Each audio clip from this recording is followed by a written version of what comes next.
ہمارے چینل میں خوش آمدید۔ تو چلیے شروع کرتے ہیں آج کی کہانی۔ زندگی ہر کسی کے لیے پھولوں کا تخت کیوں نہیں ہوتی؟ ہمیشہ اللہ تعالیٰ میرا آپ سے یہی سوال رہا، کیونکہ مجھے لگتا تھا کہ باقی لوگ بہت مزے میں زندگی گزار رہے ہیں اور ہر بار کی ناکامی میرے مقدر میں لکھتی جا رہی ہے۔ والدین کا دکھ اولاد کے لیے دیکھنا بہت بڑی آزمائش ہوتا ہے۔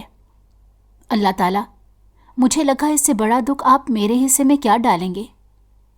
اپنے باپ کے علاج کے لیے پیسے نہیں جمع کر پا رہی ہوں اور یوں لگتا ہے جیسی میری حرام کی کمائی ہو جس سے برکت ہی اٹھ چکی ہو۔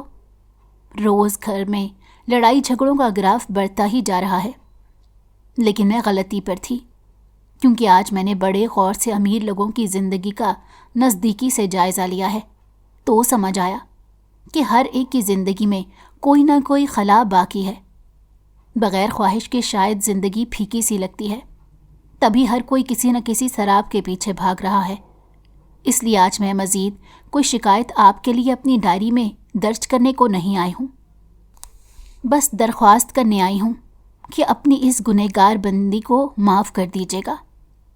اللہ تعالیٰ، اب میں نے لوگوں سے متاثر ہونا چھوڑ دیا ہے، کیونکہ لوگ جیسے نظر آتے ہیں ویسے ہوتے نہیں ہیں، ان کی زندگی بھی اندر سے کھوکھلی ہوتی ہے۔ ڈائری کے پنوں کو وہ لوگوں کی نظر میں صرف سیاہی سے رنگ رہی تھی، لیکن اسے معلوم تھا کہ یہ ڈائری اس کے جذبات کو محفوظ کر کے رکھتی ہے۔ 6:30 بج چکے تھے۔ اس نے اپنی ڈائری کی آخری پنے کو بند کیا اور گھر والوں کے لیے ناشتہ بنانے کو اٹھ گئی۔ 2 کمروں کا چھوٹا سا مکان تھا جس کی مرمت بھی ابھی ٹھیک سے نہیں ہوئی تھی۔ ایک کمرے میں اس کی سوتیلی ماں اور بیمار باپ رہتا تھا، جبکہ دوسرے کمرے کو اس نے اپنا آشیانہ بنا رکھا تھا۔ صبح سے شام تک اس کی روٹین بڑی ٹف تھی کہ ناشتہ بنا کر دینے کے بعد یونیورسٹی چلی جاتی، وہاں سے رات کو واپسی ہوتی تھی۔ شام کا سارا وقت وہ بسوں میں جگہ جگہ ٹیوشن پڑھانے جاتی تھی۔ بیٹا، تم روز ناشتہ بنا لیتی ہو، کچھ اپنے کام ماں کے ذمہ بھی ڈال دیا کرو۔ بل والے پراٹھے پر وہ خاص کر اپنے ابا کے لیے بنا رہی تھی۔ بوڑھا باپ ہر چیز کو سمجھتا تھا، لیکن جانتا تھا کہ اس کی بیٹی کتنی صابر ہے۔ ابا، ناشتہ بنانے میں وقت ہی کتنا لگتا ہے، اور ویسے بھی اب آپ کی طرح وہ بھی بوڑھی ہو رہی ہیں، انہیں بھی آرام کی ضرورت ہے۔ ایسا نہیں تھا کہ دونوں کے درمیان کوئی روایتی سوتیلی ماں اور بیٹی کی جنگ چلتی رہتی ہو، لیکن پھر بھی ثانیہ کبھی بلا جھجک ان سے کوئی بات کہہ نہیں پاتی تھی۔ اللہ نے اس کے ہاتھ میں بڑا ذائقہ رکھا تھا، تبھی تو اپنے ہاتھوں سے اپنے ابا کو کھانا بنا بنا کر کھلاتی تھی۔ سوتیلی ماں نے اٹھ کر باپ بیٹی کا تماشا دیکھا، برا سا منہ بنا کر منہ ہاتھ دھو کے ناشتہ کرنے بیٹھ گئی۔ وہ غریب گھر سے تعلق رکھتی تھی، اور جب پہلا گھر بس نہ سکا تو اس کے بھائی نے یہاں شادی کر دی۔ بچپن سے ہی ثانیہ بڑی سمجھدار تھی، وہ ان کی زیادہ قریب نہیں آتی تھی، اور نہ ہی انہوں نے یہ فاصلے ختم کرنے کی کوشش کی۔ اس گھر میں آ کر ان کی میاں سے لڑائی صرف اسی بات پر ہوتی تھی کہ گھر میں خرچہ کم ہے، ان کی کمائی سے یہ گھر نہیں چل سکتا، اور جب سے وہ ویل چیئر پر بیٹھ چکے تھے تب سے تو گھر کا سارا خرچ ثانیہ ہی اٹھا رہی تھی۔ وہ اکثر چڑچڑی ہو جایا کرتی تھی، کیونکہ ساری زندگی جب انسان چھوٹی چھوٹی چیزوں کے لیے ترسا ہو تو اس کے اندر یہ چیز آ ہی جاتی ہے۔ تم ناشتہ کر لو اور یونیورسٹی جانے کی تیاری پکڑو۔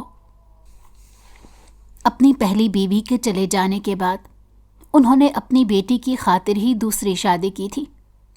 اپنے دوست کی بہن سے سادگی سے نکاح کر لیا، اور ان کے گھر میں آنے کے بعد لڑائی جھگڑے ختم ہی نہیں ہوتے تھے، بلکہ جیسے ان کی بیٹی مرجھا سی گئی تھی۔ وہ کبھی منہ سے نہیں بولتی تھی، لیکن اندر ہی اندر ان سے کافی دور ہو گئی تھی۔ اب کم عمری میں ہی اس بچی پر کمانے کی ذمہ داریاں ڈال دی گئیں۔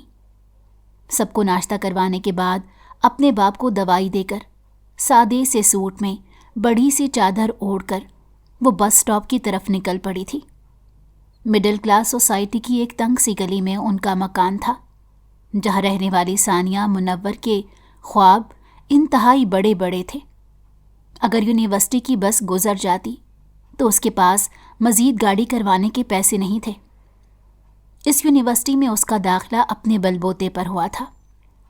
پورے ضلع میں اس نے ٹاپ کیا تھا اور یونیورسٹی کی طرف سے اس کو اسکالرشپ مل چکی تھی۔ اسے امید تھی کہ جب یہاں سے ڈگری مکمل کر کے نکلے گی تو اس کے لیے مزید مواقع پیدا ہوں گے۔ یونیورسٹی سے 2 لیکچر لینے کے بعد یونیورسٹی گراؤنڈ میں وہ اپنا اسائنمنٹ کمپلیٹ کرنے میں مصروف تھی۔ گھر کی ذمہ داریوں میں تو اسے وقت ہی نہیں ملتا تھا۔ ارد گرد کے ماحول سے بیگانہ وہ اپنے کام کو کرنے میں مصروف تھی۔ یہاں بہت کم امیر زادوں کے بچے واقعی پڑھنے کی نیت سے آتے تھے، ورنہ اکثر کا مشغلہ دوسروں کا مذاق بنانا اور طنز کسنا تھا۔ ثانیہ کی راہیں اتنی آسان نہیں تھی۔ پہلے کئی بار وہ احساس کمتری کا شکار ہو جاتی تھی۔ اسے لگتا تھا کہ اس کے پاس کوئی بھی خوبصورت چیز نہیں ہے جس پر وہ فخر کر سکے۔ وہ اپنے خوابوں کو لے کر بہت سنجیدہ تھی، اور آج اس نے اس میز پر بیٹھ کر لوگوں کو غور و فکر سے دیکھا نہیں تھا، کیونکہ اب اسے یہ بات سمجھ آ گئی تھی کہ زندگی میں ہر کسی کے اپنے دکھ ہوتے ہیں۔ دور بیٹھا شہریار سکندر کا گروپ اس کے خلاف باتیں کرنے میں مصروف تھا۔ شہریار کو وہ لڑکی بہت مغرور اور متکبر لگتی تھی۔ استاد، وہ لڑکی کسی سے دوستی نہیں کرتی، اگر آپ سے دوستی کرے تو پھر مانیں گے۔ کیا اس دنیا میں کوئی ایسی لڑکی ہے جو شہریار سکندر سے دوستی کا ہاتھ بڑھانے کو منع کر دے؟ لڑکی کو امپریس کرنے کے لیے دولت کے ساتھ شکل ہونا بھی ضروری ہے۔ باقی سب اس کی بات پر ہنسنے لگے۔ شہریار کے کچھ آوارہ دوست اسے بھڑکانے میں مصروف تھے۔ ایسے لوگ آپ کو جہنم کے کنارے تک پہنچا کر خود بھاگ جاتے ہیں۔ ثانیہ کو ایسے لوگوں سے اور ان کی باتوں سے کوئی سروکار نہیں تھا۔ ثانیہ کی یہاں دوستی نہ کرنے کی سب سے بڑی وجہ اس کی غربت تھی۔ اپنی محنت کے بل بوتے پر وہ اسکالرشپ تو حاصل کر سکتی تھی، لیکن فی الحال ان لوگوں جیسا اسٹیٹس پانا مشکل تھا۔ اس سے پہلے کہ کوئی اس کا مذاق بنائے، اسی لیے وہ لوگوں سے دور رہتی۔ وہ مغروریت سے چلتا ہوا اس کی جانب آ گیا، کیونکہ اسے لگتا تھا کہ مڈل کلاس لڑکیاں پہلے ہزاروں ڈرامے کرتی ہیں، آخرکار دولت کو دیکھ کر مان ہی جاتی ہیں۔ ایکسکیوز می مس ایکس وائی زی۔ ثانیہ نے نہایت ناگواری سے اس کے لہجے کو محسوس کیا۔ ٹانگ پر ٹانگ رکھے وہ اس کے سامنے بے تکلفی سے بیٹھ گیا، جیسے اس کے چاچے کا پتر ہو۔ اسے بغیر اجازت اپنے سامنے سیٹ پر بیٹھے دیکھ کر ثانیہ نے کتابیں سمیٹنا شروع کی، کیونکہ وہ یہاں کوئی تماشا نہیں لگانا چاہتی تھی۔ ایسے لڑکے تو گھر سے فارغ ہوتے ہیں اور یہاں روب جمانے آ جاتے ہیں۔ بات تو سنتی جاؤ، اس میں ہم دونوں کا ہی فائدہ ہے۔ لیکن مجھے آپ کی کوئی بات نہیں سننی۔ برائے مہربانی یہاں تماشا لگانے سے گریز کریں اور اپنے فائدے کی بات صرف اپنے تک رکھیں۔ مجھے اس میں کوئی دلچسپی نہیں۔ سنجیدہ اور دو ٹوک الفاظ میں وہ اپنی بات مکمل کر چکی تھی، لیکن سامنے والے کو ایسا لہجہ کہاں ہضم ہونا تھا۔ بھائی حسن ہو تو اکڑ آ ہی جاتی ہے۔ تمہاری یہ ادا مجھے پسند آئی۔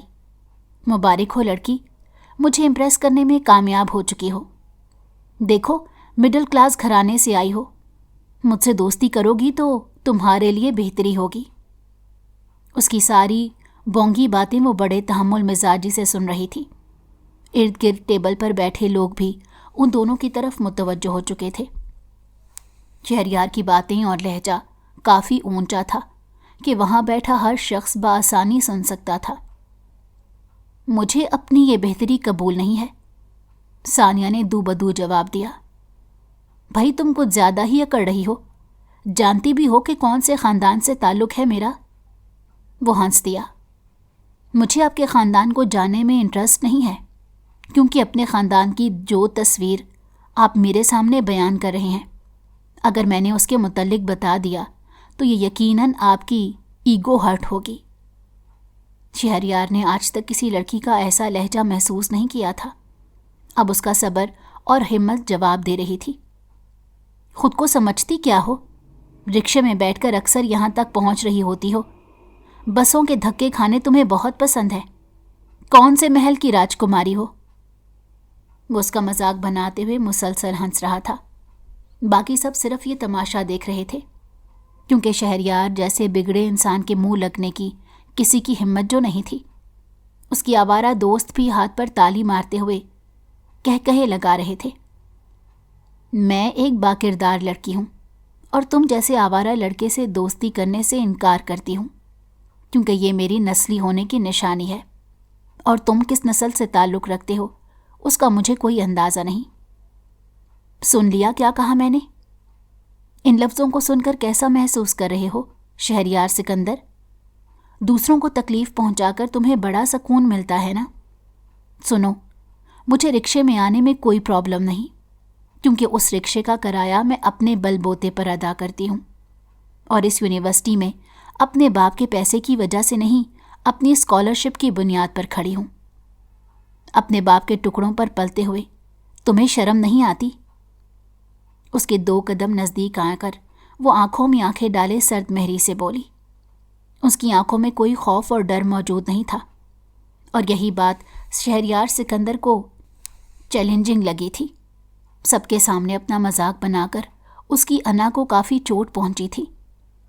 اس لڑکی کو ہاتھ جوڑ کر معافی مانگنے پر مجبور کر دینا چاہتا تھا۔ اس کی باتوں سے وہاں کھڑے لوگوں کا چہرہ زرد پڑ گیا اور حیرت سے اس لڑکی کو دیکھنے لگے۔ لڑکی، تم اپنے الفاظوں کی مجھ سے معافی مانگو گی اور ان سب کے سامنے اس بات کا اعتراف کرو گی کہ شہریار سکندر تمہاری پسند ہے۔ ابھی بھی تمہیں تہہ دل سے کہہ رہا ہوں، آئی لو یو۔ محبت کے جال میں پھنسا کر اس لڑکی کو اس کی اوقات یاد دلانا چاہتا تھا، اس لیے پھر سے نرم پڑ گیا۔ شہریار کا یہ نرم لہجہ سن کر اس کے دوست یار سب حیران تھے۔ اپنی شرط کو جیتنے کے لیے یہ انسان کتنا جھک سکتا ہے؟ اس کی شاطر دماغی پر سب اسے داد دینے لگے۔ سب کے سامنے تماشا بنانے کا ثانیہ کو کوئی شوق نہیں تھا۔ وہ یہاں پڑھائی کرنے آتی تھی، ان سب کاموں کے لیے نہیں۔ اس کا بس نہیں چل رہا تھا کہ لمحے کے 1000ویں حصے میں وہ اپنے کانوں کو نوچ پھینکے، جس سے اسے یہ لفظ سننے کو ملے۔ اس لمحے اس نے اپنی بینائی کے نہ ہونے کی شدت سے دعا کی تھی، کیونکہ اپنی آنکھوں سے اس نے یہ روح فرسا منظر دیکھا تھا۔ ثانیہ نے دل میں سوچا کہ اس کی گھٹیا بکواس پر ایک تھپڑ دے مارے، لیکن امیر زادوں کا کوئی بھروسہ نہیں ہوتا۔ اپنی دولت کے بل بوتے پر جو کہیں وہ سچ کر دکھائے۔ اب بتاؤ بھی کیا جواب دوں؟ اس کے آئی لو یو کا۔ اسے مسلسل خاموش دیکھ کر وہ مزید شیر ہو گیا تھا۔ اسے لگا کہ چند باتیں کرنے کے بعد وہ ڈر گئی ہے۔ وہ ایک نظر اس کے پیچھے دھواں چہرہ لیے پھٹی آنکھوں سے یہ سب دیکھتی لڑکی پر نظر ڈالتا دوبارہ سے طنزیہ انداز میں بولا تو سامنے والے کی آنکھیں جیسے لہو چھلکانے لگی، کنپٹی کی پھڑکتی رگیں جیسے پھٹنے کو ہو گئی تھیں، اور افسوس ہوا ان لوگوں پر جس نے اس کی تربیت کی ہے۔ ایسے بگڑے ہوئے بیٹے معاشرے میں بھیج کر بنت ہوا کے لیے مسئلہ بنتا۔ جس ماں نے اس بیٹے کی تربیت کی ہوگی، کیا اسے احساس نہیں کہ ان کا بیٹا کتنی لڑکیوں کو غیر محفوظ محسوس کروائے گا؟ تم جانتے ہو کہ میری نظروں سے کس قدر نیچے گر چکے ہو۔ تم جیسا قائر انسان اس کے لائق ہی نہیں۔ تم مجھ سے بدلہ لینے کو اپنی دولت کو آزماؤ گے اور اس حقیقت پسندی کو برداشت نہیں کر سکتے جو میں نے تمہیں کہا ہے۔ تف ہے تمہاری مردانگی پر۔ پہلے عورت کی عزت کرنا سیکھو، وہ چاہے امیر گھر کی ہو یا غریب گھر کی۔ تمہارے لیے وہ ایک عورت ہے۔ آج کے بعد تم اپنے دشمنوں میں مجھے اول نمبر پر پاؤ گے۔ وہ بمشکل اپنے الفاظ کو دھیما رکھ سکی تھی۔ ایسے لگ رہا تھا کہ جیسے پوری یونیورسٹی کا جمع غفیر اس کینٹین میں اکٹھا ہو گیا ہو۔ تمہاری تو؟ وہ غصے سے اس کی جانب بڑھا اور سر سے دوپٹہ سرکا دیا۔ اتنا کرنا ہی تھا کہ ثانیہ کا بھی ہاتھ اس کے چہرے پر اپنی چھاپ چھوڑ چکا تھا۔ آج سے پہلے اسے کسی عورت نے بتایا نہیں کہ سر سے چادر اتار کر کسی کی عزت کو پاؤں تلے رون دینے کے مترادف ہے۔ برباد کر دوں گا میں تمہیں، یاد رکھنا۔ باقی سب دوست بھی اسے بھڑکانے میں مصروف تھے کہ سارے معاشرے کے سامنے اس نے شہریار سکندر کی عزت کو 2 کوڑی کا کر کے رکھ دیا۔ وہ گہرے سانس بھرنے لگی۔ چہرہ خوف کے مارے سرخ ہو چکا تھا اور گھر جا کر وہ مزید اپنے باپ کو پریشان نہیں کرنا چاہتی تھی۔ تم مجھے کیا برباد کرو گے؟ تم تو خود برباد ہو چکے ہو اپنے ان دوستوں کے ہاتھوں میں۔ وہ بھی چیخ کر بولتی اپنی کتابیں سمیٹ کر جا چکی تھی۔ مزید یونیورسٹی رکنے کا اس کا کوئی ارادہ نہیں تھا۔ گھر جا کر کچھ دیر اپنے دماغ کو سکون دینا چاہتی تھی۔ اس لڑکی کو تو میں ایسا سبق سکھاؤں گا کہ میرے پاؤں پڑتی پھرے گی۔ آج سے اس کی زندگی کے سارے دن تاریک کر دوں گا۔ وہ غصے سے بھرا پڑا تھا کہ لڑکی کی ہمت کیسے ہوئی کہ اس نے شہریار سکندر کے اوپر ہاتھ اٹھایا۔ چھوڑ یار، تمہیں لڑکیوں کی کون سا کوئی کمی ہے؟ اس کو اپنے ذہن پر سوار مت کرو۔ اس کی بات سن کر وہ آگ بگولا ہو چکا تھا۔ کوئی لڑکی دن دہاڑے شہریار سکندر کے منہ پر تھپڑ دے مارتی ہے اور تم لوگ کہہ رہے ہو کہ میں بھول جاؤں اس لڑکی کو؟ اس کو اس کی اوقات یاد دلا کر رہوں گا۔ اپنے یار کا بڑھتا ہاتھ تھام کر جھٹک دیا۔ ابھی وہ کسی کی ہمدردی بٹورنا نہیں چاہتا تھا۔ اس کے دوستوں کے سامنے اس لڑکی نے اس کا مذاق بنا کر رکھ دیا تھا۔ یونیورسٹی میں کسی کو منہ دکھانے لائق نہیں رہا تھا۔ کس لڑکی کو اس کی اوقات یاد دلانی ہے؟ مجھے بھی تو علم ہونا برخوردار۔ سکندر صاحب ان سب کی باتیں سن چکے تھے اور انہیں انتہائی افسوس ہوا تھا اپنی تربیت پر۔ ڈیڈ، آج ایک لڑکی نے میرے مذاق کو نہ سمجھتے ہوئے بھرے مجمع کے سامنے مجھے تھپڑ مار دیا۔ میں اسے بدلہ لے کر رہوں گا۔ اس کی بات پر انہوں نے خاصی نفی سے سر ہلایا۔ جتنے تم شریف ہو اس کا علم مجھے اچھے سے ہے۔ ضرور تمہارے ان دوستوں نے تمہیں کچھ غلط کام کرنے پر ورغلایا ہوگا۔ اس لڑکی سے میں ضرور ملنا چاہوں گا۔ اتنی ندڑ لڑکی کا ہمارے معاشرے میں ہونا بہت ضروری ہے۔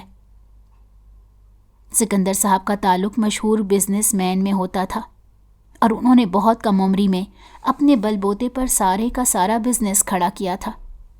دوران بزنس ان کی ملاقات مسز سکندر سے ہوئی اور پہلی نظر کی محبت انہیں دیوانہ بنا گئی۔ اس محبت کو پاکیزگی کا نام دینے کے لیے دونوں نے سادگی سے نکاح کر لیا۔ مسز سکندر کے گھر بار میں آگے پیچھے کوئی نہیں تھا۔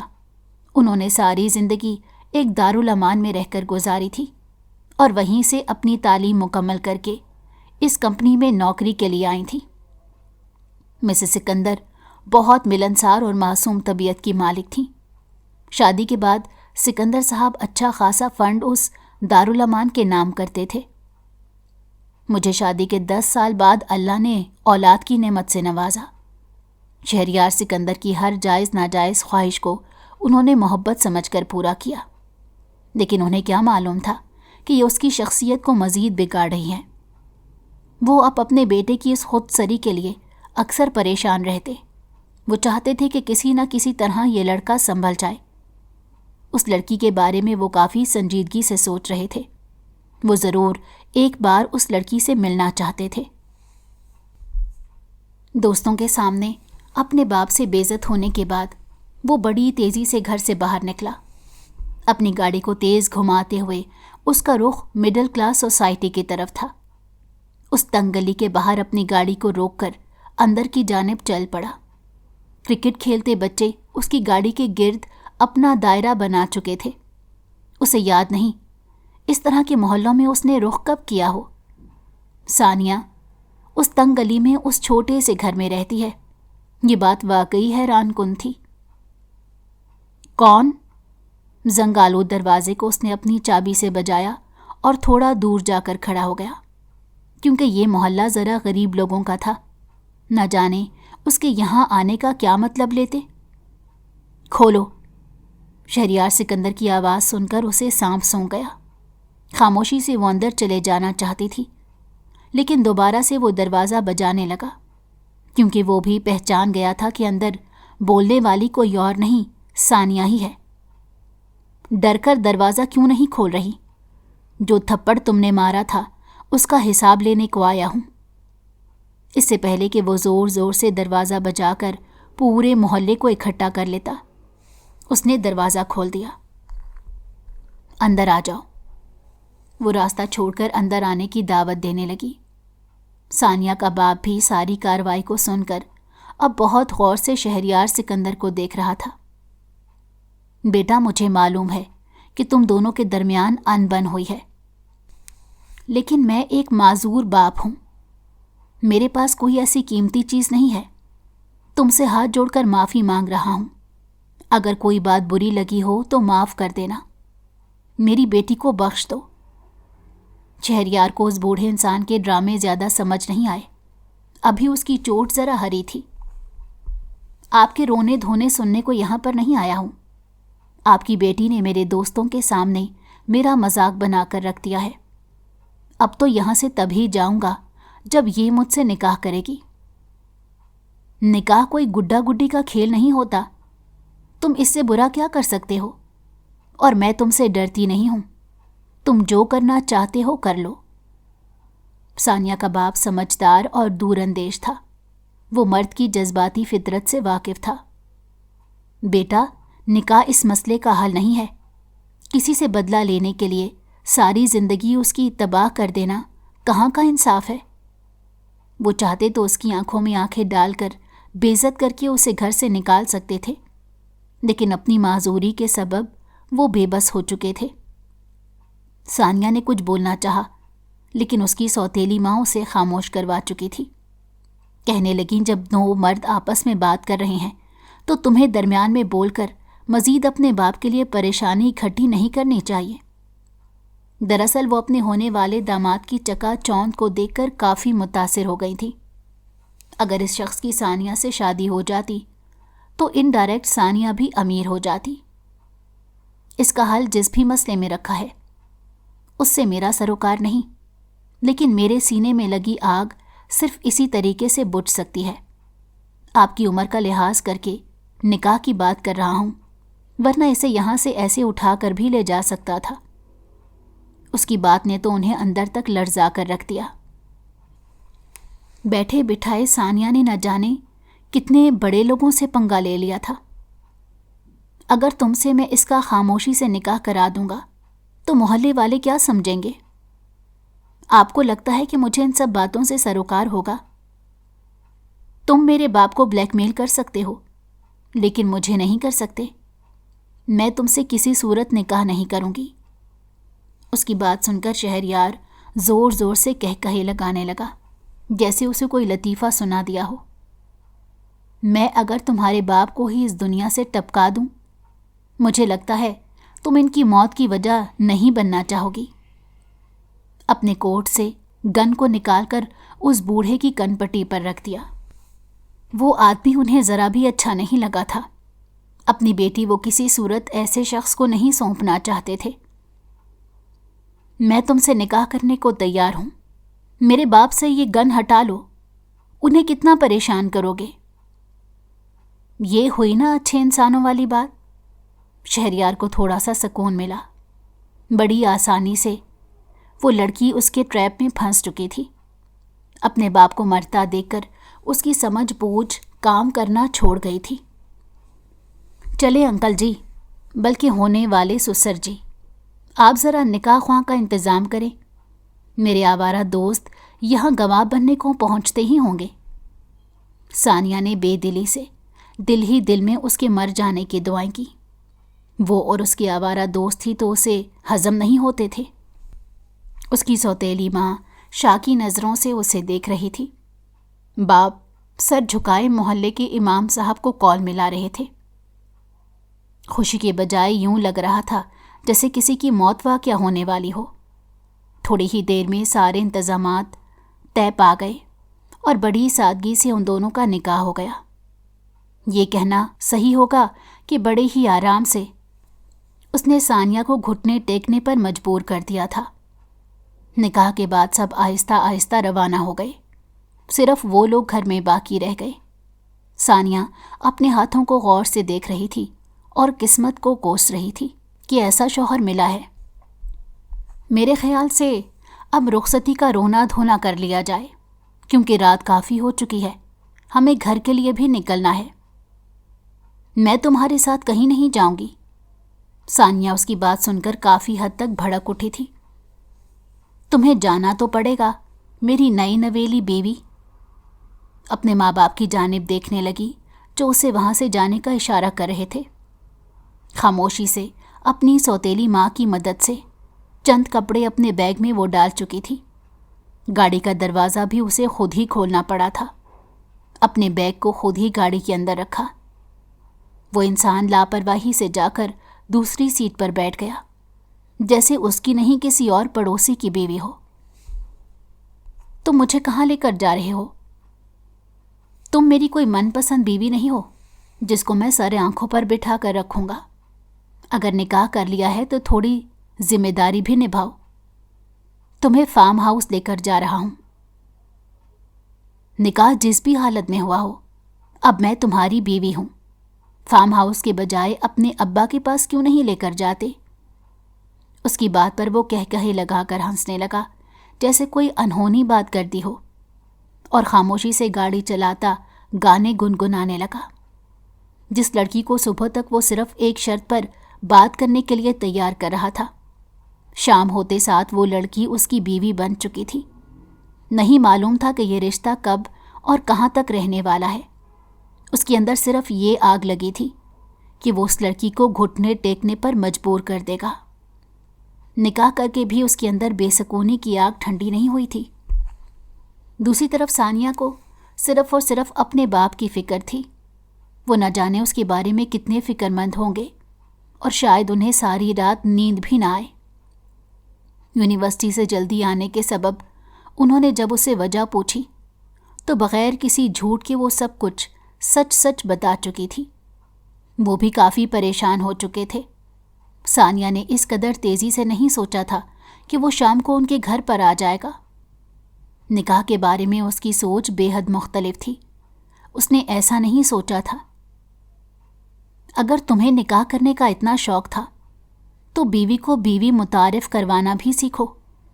میرے ایک تھپڑ نے تمہاری مردانگی پر چوٹ کر دی، لیکن اس چادر کے اتر جانے سے تمہاری مردانگی پر کوئی چوٹ نہیں آئی۔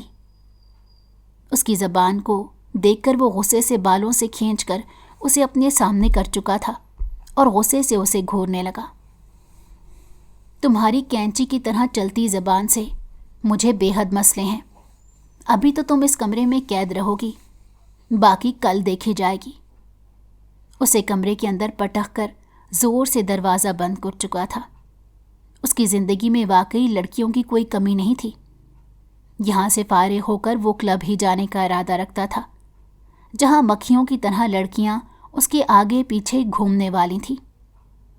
اس کے یہاں سے نکل جانے کے بعد ثانیہ ارد گرد چکر کاٹنے لگی۔ اب دماغ نے چلنا شروع کیا تھا۔ وہ جلد از جلد اس قید خانے سے نکلنا چاہتی تھی، ورنہ شاید وہ آدمی چند دن میں اپنا غصہ اتار کر اس کا استعمال کرنے کے بعد اسے خاموشی سے طلاق دے دے گا۔ ایسا کام وہ اسے کرنے نہیں دینا چاہتی تھی۔ جلدی سے اپنا موبائل نکال کر سکندر انڈسٹری کا نمبر دیکھنے لگی، اور تھوڑی ہی تگ و دو کے بعد اسے وہ نمبر مل چکا تھا۔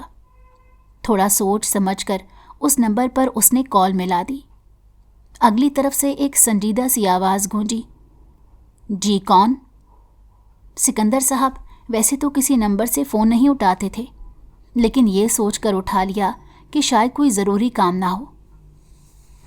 انکل آپ فون بند مت کیجیے گا، میں ثانیہ بات کر رہی ہوں، جس سے کچھ دیر پہلے آپ کے بیٹے نے زبردستی گن پوائنٹ پر نکاح کیا ہے۔ مجھے اس فارم ہاؤس میں بند کر کے نہ جانے وہ کہاں چلا گیا ہے۔ میرے باپ کو ساری رات پریشانی سے نیند نہیں آئے گی۔ بیٹا آپ اس وقت فارم ہاؤس میں موجود ہیں؟ میں ابھی اس وقت وہاں آتا ہوں۔ وہ تیزی سے اپنی کتاب کو سائڈ پر رکھ کر اٹھے اور مسز سکندر کو بھی تیار کیا۔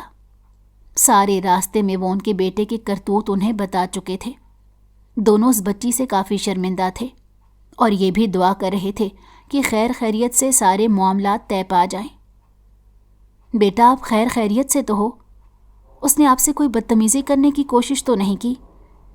ہم اپنے بیٹے کی اس حرکت کی وجہ سے بہت پریشان ہیں، اور آپ سے شرمندہ بھی ہیں۔ انکل مجھے نہیں معلوم کہ وہ آپ کا بیٹا کس حیثیت سے ہے، لیکن پورے مجمع میں میرا دوپٹہ اتارنے پر میں نے اس پر ہاتھ اٹھایا تھا۔ اگر میری جگہ وہاں کوئی بھی با کردار لڑکی ہوتی تو وہ یہی سب کرتی۔ میرا باپ نہ جانے کس حالت میں ہوگا۔ آپ پلیز مجھے اس کے پاس لے چلیں۔ وہ دونوں اس بچی کو گاڑی میں بٹھا کر اس گلی میں لے آئے تھے اور اس کے باپ سے بھی کافی معافی مانگی تھی اور اس بات کا یقین دلایا تھا کہ وہ ضرور اپنے بیٹے کو سیدھا کریں گے۔ اگلی صبح جب وہ اپنے گھر میں آیا تو کمرے میں ایک اضافی وجود کو دیکھ کر کافی حیران رہ گیا۔ اس لڑکی کو تو وہ فارم ہاؤس چھوڑ کر بھول گیا تھا، لیکن یہاں دیکھ کر وہ کافی حیران ہو گیا۔ تم کل رات کمرے سے نکلی کیسے اور یہاں کیسے پہنچ گئی؟ تمہارے والدین مجھے یہاں لے کر آئے ہیں۔ اگر کوئی بھی سوال کرنا ہے تو جا کر انکل سے ان کے کمرے میں کر لو۔ یہ بات سنتے ساتھ اس کی اصل میں ہوائیاں اڑ گئیں۔ کل رات سے وہ خود کو یہ سمجھانے پر بضد تھا کہ یہ نکاح اس نے صرف ضد میں کیا تھا۔ برخوردار بہو سے سوال جواب کرنے سے بہتر ہے کہ مجھ سے آ کر ملو۔ انہوں نے کمرے میں بلا کر اسے اچھا خاصا بے عزت کیا اور ساتھ یہ بھی کہا تھا کہ جس بدلے کی آنکھ میں وہ اسے اپنی بیوی بنا کر لایا ہے اب وہ اس کی عزت بن چکی ہے۔ اگر وہ اس لڑکی کی بے عزتی کرے گا تو بدلے میں وہ اس کی اپنی بے عزتی ہوگی۔ تمہیں میرے باپ کو بتا کر مجھے نیچا دکھا کر خوشی مل گئی۔ اب مکافات عمل کا وقت ہو چکا۔ تم میرے باپ کو پریشان کر کے خود پرسکون پھرنا چاہتے تھے۔ پہلے جو درد جو تکلیف تم نے مجھے دی تھی نا، اب وقت آ چکا ہے کہ وہ سب تمہیں سود سمیت لوٹا دوں۔ تم نے مجھے رونے دھونے والی لڑکی سمجھ رکھا تھا، وہ بالکل بدل چکی تھی۔ ایک رات میں ہی اس کا نڈر پن پھر سے واپس آ گیا تھا۔ اب تم مجھے اپنی بیوی بنا کر بالکل بری طرح سے پھنس چکے ہو۔ وہ آنے والے دنوں کا لایہ عمل طے کر رہی تھی، جہاں اس کا مقصد صرف اور صرف بدلہ اور انتقام تھا۔ وہ اپنا سر پکڑ کر بیٹھ گیا۔ جذبات میں آ کر جو فیصلہ اس نے ثانیہ کو نیچا دکھانے کے لیے کیا تھا، الٹا وہ اس کے لیے گلے کا عذاب بن چکا تھا۔ وہ لڑکی اپنی برائی سمیت یا اچھائی سمیت اس کے دماغ میں رچ بس چکی تھی۔ اس کے علاوہ کل سے وہ کچھ سوچ ہی نہیں پا رہا تھا۔ مسز سکندر نے اپنی بیٹی کو خاموشی سے ایک اچھا علاج دیا تھا۔ کافی دن سے وہ اسے اپنی خاموشی کی مار مار رہی تھی۔ اس گھر میں ثانیہ کو کسی قسم کی کوئی کمی محسوس نہیں ہو رہی تھی۔ وہ اسے اپنے بچوں کی طرح رکھتی تھیں۔ سکندر صاحب بھی اس کا بہت خیال رکھ رہے تھے۔ میں نے اللہ سے بہت مانگ کر تمہاری مراد کی تھی اور مجھے لگا میں تمہاری بہت اچھی تربیت کر سکوں، لیکن ایسا ممکن نہیں ہو سکا۔ وہ لڑکی جب جب دیکھتی ہوں مجھے تمہاری غلطیاں یاد آتی ہیں۔ وہ ایک بہت اچھی، نڈر اور شریف لڑکی ہے۔ موم، آپ کو تکلیف دے کر میں کبھی بھی خوش نہیں رہ سکتا۔ ایسی باتیں کر کے مجھے مزید شرمندہ مت کریں۔ مجھے معلوم نہیں کہ وہ لڑکی ٹھیک تھی یا غلط، لیکن جب سے میں نے وہ دن گزارا ہے تب سے وہ لڑکی میرے دماغ میں بیٹھ چکی ہے۔ اچھے یا برے صرف اسی کے خیالات آتے ہیں۔ اس رشتے کو ایک موقع دے کر کیوں نہیں دیکھ لیتے؟ اس کے والدین سے بھی جا کر معافی مانگ لینا تاکہ وہ اپنی بیٹی کی وجہ سے بے فکر ہو جائیں۔ ضرور، آپ کے کہنے پر اس رشتے کو موقع دے کر دیکھوں گا۔ اپنے دوستوں سے اس نے قطع تعلق کی کر رکھی تھی اور زیادہ تر گھر میں ہی رہتا تھا۔ سکندر صاحب نے کہہ دیا کہ اب سے اس کی پاکٹ منی بند کر دی جائے گی۔ بیوی کا خرچہ اٹھانے کے لیے اسے آفس آنا ہوگا۔ وہ کافی سنجیدگی سے اس بارے میں سوچ رہا تھا۔ شکل و صورت سے بھی کافی اچھی تھی۔ سب سے بڑھ کر دھیرے دھیرے وہ اس کے دل کو اچھی لگنے لگی تھی اور اپنا پرانا غم و غصہ بھی ختم ہو رہا تھا۔ اس کے والدین کی بہت عزت کرتی تھی۔ ایسی بہو وہ چاہتے تھے، ویسی بہو انہیں مل چکی تھی۔ اٹھو، تیار ہو جاؤ۔ کس سلسلے میں؟ اس گھر کو وہ اپنا گھر سمجھ کر ہی رہ رہی تھی۔ صرف جس کی خاطر اس گھر میں آئی تھی اسی سے تعلقات خراب تھے۔ بہت جلد اس شخص کی اصلیت سامنے آنے پر وہ یہ رشتہ توڑ کر واپس چلی جانا چاہتی تھی۔ میں نے سنا ہے کہ شادی کے بعد کچھ رسم ہوتی ہے کہ لڑکا لڑکی ایک دن اپنے میکے میں جا کر رہتے ہیں، یعنی تمہارا میکا اور میرا سسرال۔ اسی لیے تیاری پکڑ لو، ہم دونوں وہاں جا کر رہیں گے۔ تم وہاں جا کر میرے والدین کو مزید ٹارچر کرنا چاہتے ہو، اس لیے میں تمہیں بالکل وہاں نہیں لے کر جاؤں گی۔ اپنی بیوی کی بات سن کر شہریار نے خود پر لعنت بھیجی کہ اس لڑکی کے منہ لگنے کی ضرورت ہی کیا تھی۔ اس کی یہ اکڑ اور شکی پن کبھی نہیں جا سکتا۔ اگر میں نے کوئی ایسی ویسی حرکت کی تو تمہارے پاس میرے اماں ابا کا نمبر تو موجود ہے، وہاں جا کر انہیں شکایت لگا دینا جیسے یہاں لگاتی ہو۔ اب چلو، میں کوئی بھی تمہاری مزید بحث نہیں سننا چاہتا۔ پہلی مرتبہ شہریار نے کوئی ڈھنگ کے کپڑے پہنے تھے اور اپنے سسرال کے لیے کچھ تحائف بھی خریدے تھے۔ وہاں جا کر ان کے والدین کے ساتھ وہ کافی اچھے سے پیش آیا۔ یہ گھر اس کے اپنے گھر کی طرح بالکل آسائش سے سجا ہوا نہیں تھا، لیکن اس کی والدہ نے اپنے ہاتھ سے کھانا تیار کیا تھا۔ والد کا رویہ بھی کافی مناسب تھا، جبکہ والدہ تو بار بار اس کی پلیٹ میں سالن ڈال رہی تھی۔ نیا داماد جو گھر میں آیا تھا، مچھر نے کاٹ کاٹ کر اس کی جلد کو سرخ کر دیا تھا۔ ساری رات صوفے پر وہ ڈھنگ سے سو بھی نہیں سکا، کیونکہ اس کے گھر میں تو صوفہ کافی بڑا تھا۔ پیاس سے گلا سوکھنے لگا تو اب اس کا رخ سیدھا کچن کی طرف تھا۔ کچن میں اندر داخل ہوا تو سامنے چولہے پر چائے کا پانی زور و شور سے ابل رہا تھا۔ اس نے نظریں گھمائیں تو لکڑی کے بوسیدہ سے اسٹول کے اوپر کھڑی ہو کر وہ اوپر والا کیبنٹ کھولتی ہوئی ثانیہ پر نظر پڑی۔ بڑی مہارت سے وہ یہاں پر کام کرنے میں مصروف تھی، کیونکہ شاید اس کا سارا بچپن اسی گھر میں گزرا ہوگا۔ وہ بڑے غور سے اس لڑکی کو دیکھ رہا تھا جو اب تک اس کی دولت سے متاثر نہیں ہوئی۔ وہ اسٹول پر کھڑی پنجوں کے بل اونچا ہو کر کیبنٹ سے شیشے کا بسکٹ سے بھرا ڈبہ نکال رہی تھی، کیونکہ اس کے والد نے کہا تھا کہ نئے داماد کو چائے بسکٹ بھی دیے جائیں۔ احتیاط سے، اگر گر گئی تو میری بیوی کی ہڈی ٹوٹ جائے گی۔ اپاہج بیوی کو کہاں لے کر پھرتا پھروں گا؟ بے ساختہ منہ سے نکلا۔ ابھی وہ ٹھیک سے گھور بھی نہیں پائی تھی کہ اس کی اچانک آنے والی آواز پر وہ ڈس بیلنس ہو کر گر پڑی۔ وہ سختی سے آنکھیں میچے اس کی باہوں میں تھی، ہاتھوں میں مرتبان سختی سے جکڑ کر سینے سے لگائے، لرزتی گھنیری پلکیں، بھینچے ہوئے سرخ لب، ماتھے پر گرنے کے خوف سا تھا۔ ابھرتی چمکتی شفاف بوندیں دیکھ کر یہی وہ لمحہ تھا کہ جہاں شہریار سکندر اپنا دل ہار بیٹھا تھا۔ اس کا دل اب پھر سے ضد کرنے لگا کہ یہ لڑکی اس کے نصیب میں تو لکھتی گئی ہے، اب زندگی میں بھی اسے چاہیے تھی۔ وہ پہلی بار اس کو اتنے قریب سے دیکھ رہا تھا۔ دل کی ایک بیٹ مس سے ہوئی تھی۔ محترمہ، اگر تم نے بسکٹ کے ڈبے کو جپھی ڈالنے سے فرصت حاصل کر لی ہو تو چائے کا بھی دھیان رکھ لو۔ اس کی آواز کو سنتے ہی وہ قدرے فاصلے پر کھڑی ہو گئی اور ابلتی ہوئی چائے کی طرف متوجہ ہو گئی، جبکہ شہریار سکندر گنگناتے ہوئے باہر کی جانب چل گیا۔ ایک پورا دن وہاں سے گزارنے کے بعد شہریار سکندر کو یہ بات کنفرم ہو گئی تھی کہ زندگی گزارنے کو یہی لڑکی چاہیے۔ وہ اسے معافی مانگ لینا چاہتا تھا، کیونکہ بہت برا کرنے سے پہلے شاید قسمت نے اس کے ہاتھ پاؤں باندھ دیے تھے، اور وہ شکر گزار تھا اس رب کا کہ جس نے اسے جائز رشتے میں باندھ دیا۔ میری طرف مت آنا، تم نے مجھ سے پیار کا جھوٹا ڈونگ رچایا۔ میں تمہارا سارا کھیل سمجھ چکی ہوں۔ کیسے انسان ہو؟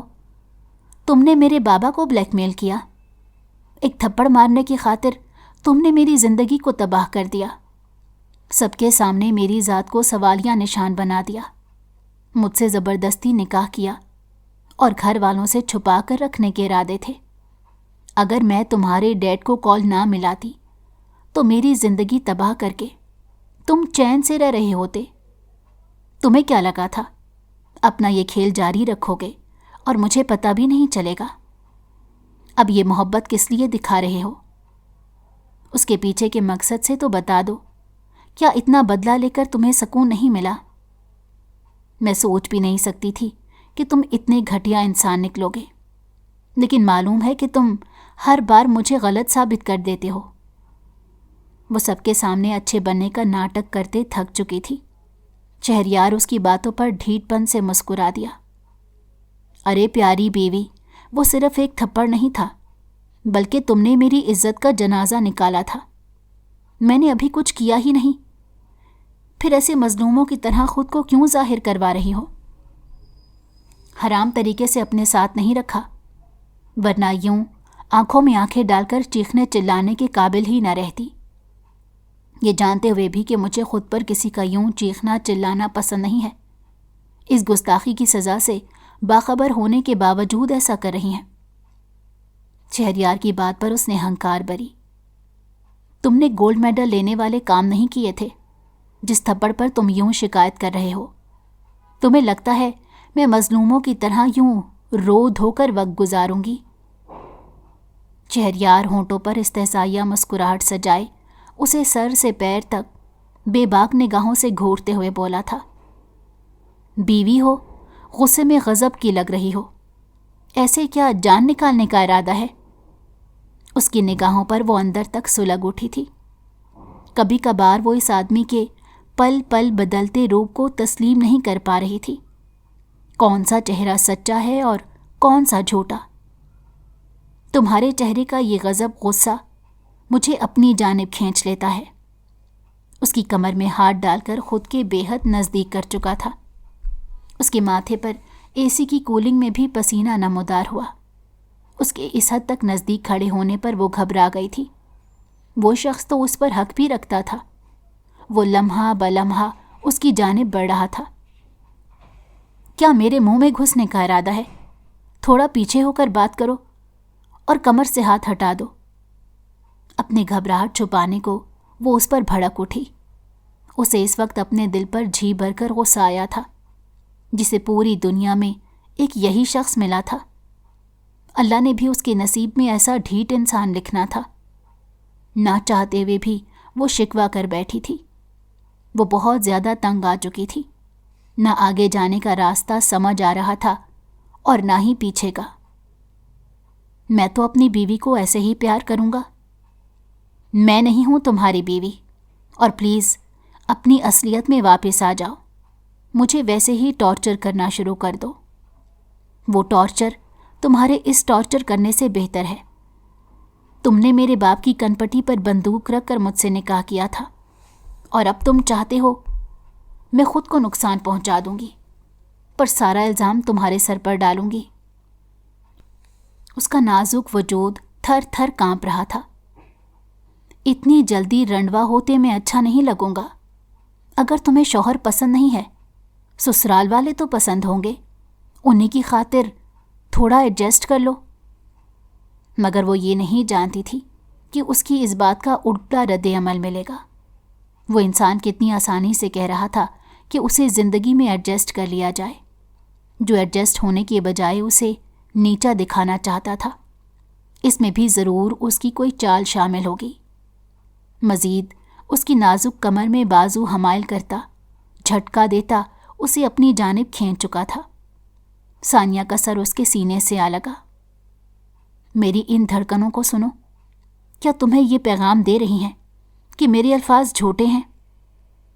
جو اس نزدیکی کے نتیجے میں عین اس کے سینے پر آن ٹھہری تھی، غور سے اس کی دھڑکنوں کو سننے لگی، جو اس بات کی گواہی دے رہی تھی کہ اس بار یہ شخص جھوٹ نہیں بول رہا۔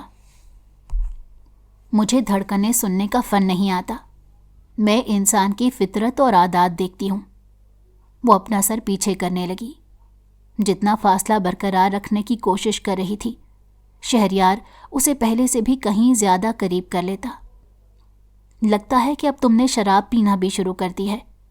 چھوڑنے کے بجائے تم مجھے پکڑتے ہی جا رہے ہو۔ برائے مہربانی اس دشمنی کو دشمنی ہی رکھو۔ پیار جیسے مقدس رشتے کو اس گھٹیا نفرتوں کے ساتھ مت جوڑو۔ اس نے خود کو اسے آزاد کروانا چاہا تھا، جس کے وجود سے اٹھتی مسحور کن خوشبو اس کے حواس معطل کر رہی تھی۔ زندگی میں پہلی بار تمہاری آنکھیں اور تمہاری زبان ایک دوسرے کا ساتھ نہیں دے رہی، مسز شہریار سکندر۔ اب یہ بات ماننے میں جھجک رہی ہے کہ میری باتوں میں سچائی ہے۔ اس کی بات غصے اور نفرت کو بالکل نظر انداز کیے شہریار سکندر اپنی پرتپش شوخ نگاہوں سے زج کیے ہوئے تھا۔ اسے ثانیہ کو زج کرنے میں بڑا مزہ آتا تھا۔ اگر کچھ دیر پہلے میں ڈرامہ کر بھی رہا تھا تو تمہارا یہ چہرہ دیکھ کر مجھے لگ رہا ہے کہ میں خود کو بھی دغا دے بیٹھوں گا۔ اس کی بوجھل گھمبیر سرگوشی اور کان کی لوح پر محسوس ہوتی گرم سانسوں پر وہ اس کے حصار میں کسمس آئی تھی۔